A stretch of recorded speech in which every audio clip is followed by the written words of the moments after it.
கிராமத்து பாரம்பரியம் நேயர்கள் அனைவருக்கும் அன்பான வணக்கம்.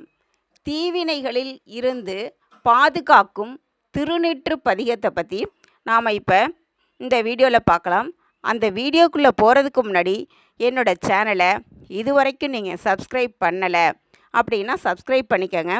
அப்போ தான் நான் போடுற ஒரு வீடியோவும் உங்களுக்கு தொடர்ந்து வந்துக்கிட்டே இருக்கும். இப்போ வீடியோக்குள்ளே போகலாம்.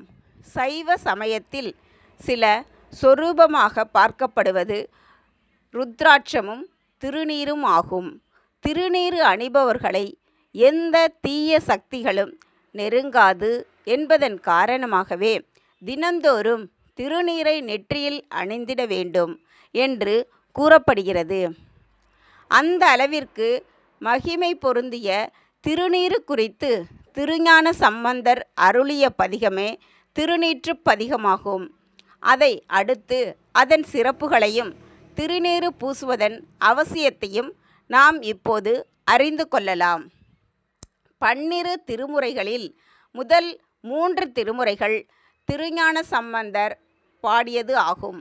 இதில் 2ஆம் திருமுறையில்தான் திருநீற்று பதிகத்தை திருஞான சம்பந்தர் பாடியுள்ளார்.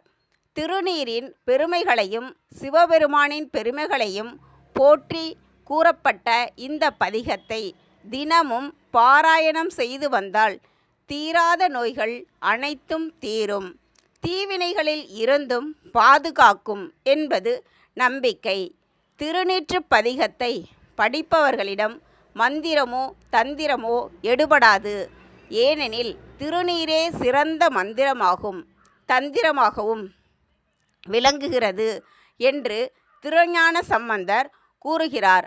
அத்தகைய சிறப்பு வாய்ந்த திருநீரை பசுவின் சாணத்தில் இருந்து தயாரிப்பது பற்றி சிவபெருமானே ஆகமங்களில் கூறியிருப்பது குறிப்பிடத்தக்கது. மதுரையை ஆட்சி செய்த கூன் பாண்டியன் ஒரு சமயம் சமண மதத்தில் இருந்தபோது கடுமையான வெப்பு நோயால் பாதிக்கப்பட்டு தவித்தான். அப்போது சமண மதத்தினர் கூறிய மந்திரங்களாலும் வைத்தியத்தாலும் பலனின்றி வருந்தினான். அதை அடுத்து கூன் பாண்டிய மன்னனின் மனைவி மங்கையர்க்கரசியார் மற்றும் அவரது மந்திர குலச்சிறை நாயனார் ஆகிய இருவரும் திருஞான சம்பந்தரை மதுரைக்கு வரவழைத்தனர். திருஞான சம்பந்தரும் மந்திரமாவது நீரு, வானவர் மேலது நீரு, சுந்தரமாவது நீரு, துதிக்கப்படுவது நீரு, தந்திரமாவது நீரு, சமயத்தில் உள்ளது நீரு, செந்துவர் வாய் உமையங்கள் திரு ஆலவாயான் திருநீரே என்ற திருநீற்று பதிகத்தை பாடி சிவபெருமானின் திருநீறு பிரசாதத்தை எடுத்து பஞ்சாட்சர மந்திரத்தை கூறி மன்னனின் வயிற்றில் பூசினார். அதை அடுத்த கணமே அரசனின் வெப்ப நோய் நீக்கி வெம்மை தணிந்து குளுமை நிறைந்தது. அதனால் மகிழ்ச்சியடைந்த மன்னன் தனது தீராத நோயை தீர்த்து திருநீற்றின் மகிமையை உணர்ந்து மீண்டும் சைவ சமயத்திற்கு திருந்தினான். திருநீறு பூசியதால் சமண மதத்தில் இருந்த கூன் பாண்டியன் வெப்பு நோய் மட்டுமல்ல, தருமசேனர் என்ற பெயரில் சமணராக இருந்த திருநாவுக்கரசரின் சூளை நோயும் குணமானது குறிப்பிடத்தக்கது.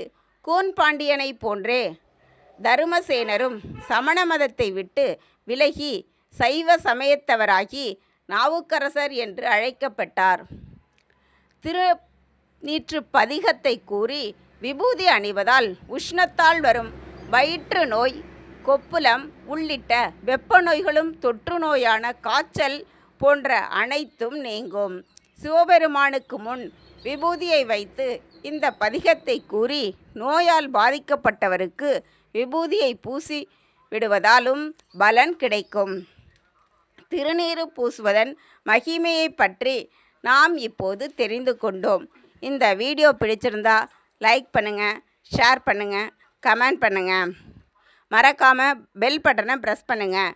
நன்றி, வணக்கம்.